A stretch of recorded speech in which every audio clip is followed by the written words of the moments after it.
क्या आप जानते हैं कि दुनिया के सबसे बड़े महाकाव्य महाभारत को लिखने के लिए एक ऐसी शर्त रखी गई थी जिसे पूरा करना लगभग नामुमकिन था।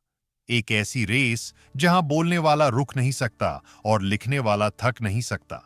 और इसी कहानी में छिपा है वो राज कि आखिर बुद्धि के देवता गणेश जी एक दंत क्यों कहलाए।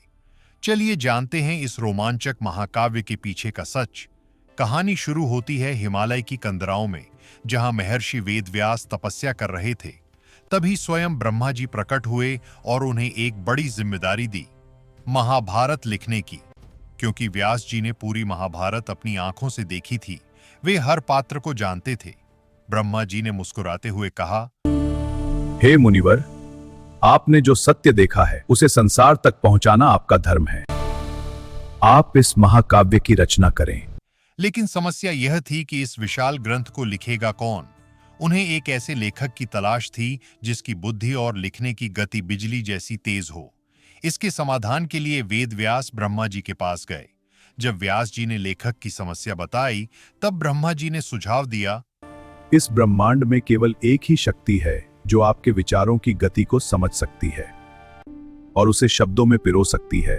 वो है बुद्धि के देवता विघ्नहर्ता गणेश।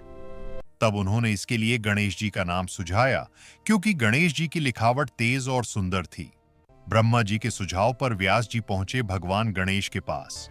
उन्होंने हाथ जोड़कर प्रार्थना की, हे लंबोदर, मैं एक अत्यंत विशाल और जटिल कथा सुनाना चाहता हूं। क्या आप मेरे लेखक बनेंगे?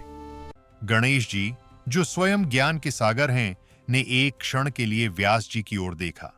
वे जानते थे कि व्यास जी की वाणी में सरस्वती का वास है, लेकिन वे व्यास जी की परीक्षा भी लेना चाहते थे। गणेश जी तैयार तो हुए, लेकिन उन्होंने एक ऐसी शर्त रख दी जिसने व्यास जी को हैरान कर दिया। गणेश जी ने कहा, मैं लिखना तो शुरू करूंगा, लेकिन मेरी कलम रुकी नहीं चाहिए। अगर आप कहानी सुनाते हुए एक पल के लिए भी रुके तो मैं उसी समय लिखना छोड़ दूंगा। व्यास जी के माथे पर पसीने की बूंदें आ गईं। बिना सोचे बिना रुके हजारों श्लोक बोलना असंभव था, लेकिन व्यास जी भी चतुर थे। उन्होंने गणेश जी की आंखों में चमकते हुए तेज को देखा और अपनी ओर से एक प्रति शर्त रखी। ठीक है प्रभु, लेकिन आप भी जो कुछ भी लिखेंगे उसे पूरी तरह समझकर ही लिखेंगे। बिना समझे आप एक शब्द भी आगे नहीं बढ़ेंगे। अब शुरू हुआ दिमागी खेल। जब भी व्यास जी को सांस लेनी होती या अगला श्लोक सोचना होता, तो वे एक बहुत ही कठिन और जटिल श्लोक बोल देते। गणेश जी जब तक उस श्लोक का गहरा अर्थ समझते, तब तक व्यास जी अगले 100 श्लोक तैयार कर लेते। जब भगवान गणेश महाभारत को लिख रहे थे, तो बार बार उनकी लेखनी टूट जाती थी, जिससे उनकी गति में अवरोध उत्पन्न होता था। अब अगर वो रुकते, तो शर्त टूट जाती और महाभारत अधूरी रह जाती।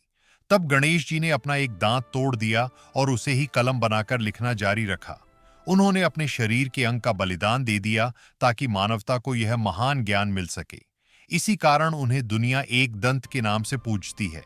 अंततः वर्षों के कठिन परिश्रम के बाद महाभारत का लेखन पूर्ण हुआ। इसमें 1,00,000 श्लोक थे जो धर्म, अर्थ, काम और मोक्ष के रहस्यों से भरे थे। व्यास जी ने देखा कि गणेश जी ने न केवल उसे लिखा, बल्कि हर शब्द में अपनी ऊर्जा भर दी। तो दोस्तों, यह था गणेश जी का वो समर्पण जिसने हमें महाभारत जैसा अनमोल ग्रंथ दिया। यह कहानी हमें सिखाती है कि लक्ष्य कितना भी बड़ा क्यों न हो, एकाग्रता और थोड़े से त्याग से उसे हासिल किया जा सकता है। आपको यह जानकारी कैसी लगी? कमेंट में जय श्री गणेश जरूर लिखें और अपने दोस्तों के साथ इस वीडियो को शेयर करें। जय श्री गणेश।